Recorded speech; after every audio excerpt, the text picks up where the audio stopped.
টানা ৩ বিশ্বকাপ খেলতে ব্যর্থ সাবেক বিশ্ব চ্যাম্পিয়নরা। পাঠে আমি জারিয়াত। রোমান সাম্রাজ্যের পতন থেকে শুরু করে ভেসুভিয়াসের অগ্ন্যুৎপাতে পম্পেই নগরীর ধ্বংস, ইতালির হাজার বছরের ইতিহাস বিষাদময় সব গল্পে ঠাসা। তবে দেশটির ফুটবল ইতিহাসে বর্তমান সময়টা বোধহয় সবচেয়ে বড় ট্র্যাজেডি হিসাবে লেখা থাকবে। ৪ বারের বিশ্ব চ্যাম্পিয়নরা যে টানা ৩ বার ফুটবল বিশ্বকাপের মঞ্চে জায়গা করে নিতে ব্যর্থ হবে, তা ছিল খোদ ফুটবল প্রেমীদের কল্পনারও বাইরে। মূল প্রতিবেদন। ২০১৮ এবং ২০২২ সালের পর ২০২৬ বিশ্বকাপের বাছাই পর্ব থেকেও বিদায় নিতে হল আজ্জুরিদের। পরশুরাতে বসনিয়া ও হার্জেগোভিনার কাছে হেরে তাদের এই পতনের ১৬ কলাপূর্ণ হল। ম্যাচের প্রথমার্ধে লিড নিয়ে এগিয়ে থাকলেও শেষ রক্ষা হয়নি ডন্নারুমাদের।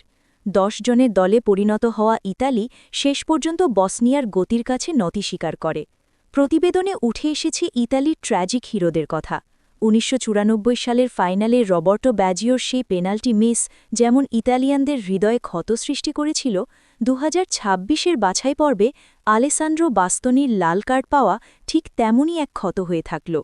ফিফা র্যাঙ্কিংয়ে ৬৬ নম্বরে থাকা বসনিয়ার বিপক্ষে ১২ নম্বরে থাকা ইটালির এই পরাজয় রীতিমতো বিস্ময়কর। ইটালির স্বনামধন্য স্পোর্ট ম্যাগাজিন গাজেট্টো ডেলো স্পোর্টের ভাষায়, এবারও আমরা ঘরেই কাটাচ্ছি, কি নিদারুণ।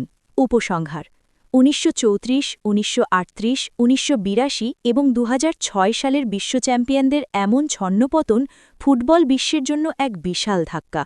যারা একসময় ফুটবল মাঠ শাসন করত, আজ তারা বাছাই পর্বের বাধা পেরোতেই হিমশিম খাচ্ছে।